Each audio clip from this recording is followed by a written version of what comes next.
lors de mon premier passage pour répondre aux questions, c'est qu'il n'y a eu aucune remise en cause de ce que nous avons présenté comme étant la vision, le référentiel. Aucune.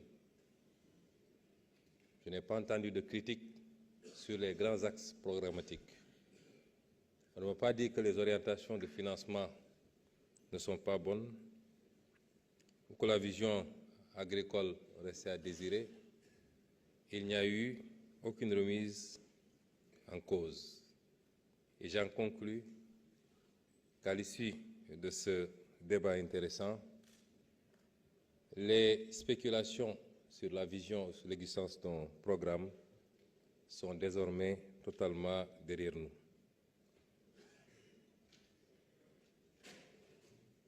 J'ai écouté les interventions. Je dois dire, Madame honorable députée Aïssata Tall Sall, que je suis obligé de vous répondre. Ce n'est pas si compliqué que ça.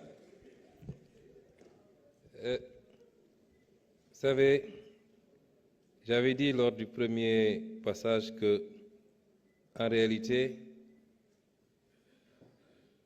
vous avez quelques gênes à accorder un satisfecit à ce qui vous a été présenté.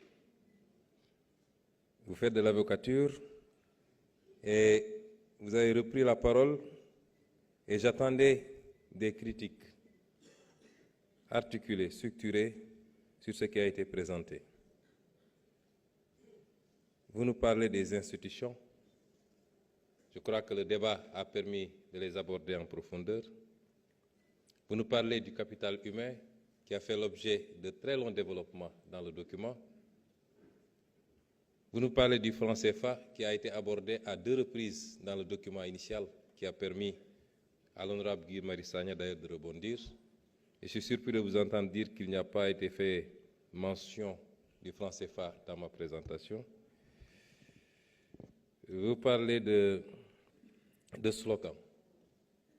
Je crois que vous avez appartenu à un régime qui a été le champion du monde des slogans et malheureusement sans résultat au finish. Alors, j'ai parlé du franc CFA dans le document. Je l'ai fait avec la retenue qui sied dans un processus qui est en cours d'élaboration et de discussion avec tous nos partenaires. Et j'ai été un peu plus en profondeur quand l'honorable Guy Marius Sagna a relancé le débat. Vous nous parlez des conséquences de la motion de censure.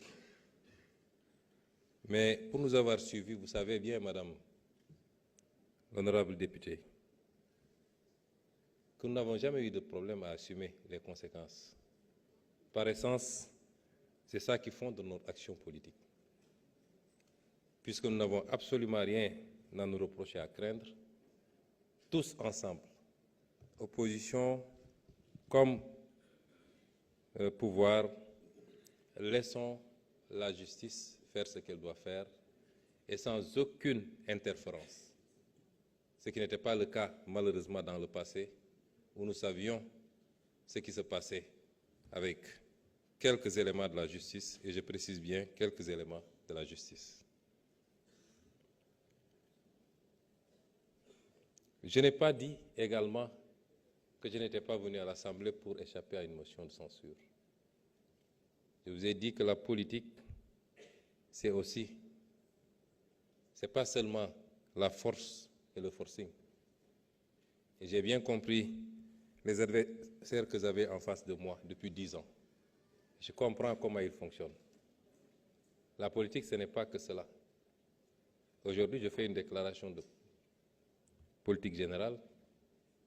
Et en politique, vous ne pouvez pas nous reprocher, lorsque la stratégie nous permet de déjouer les manœuvres de l'adversaire qui n'ont aucun rapport aux intérêts du pays, mais simplement vouloir faire une vendetta parce qu'on a une majorité à l'Assemblée.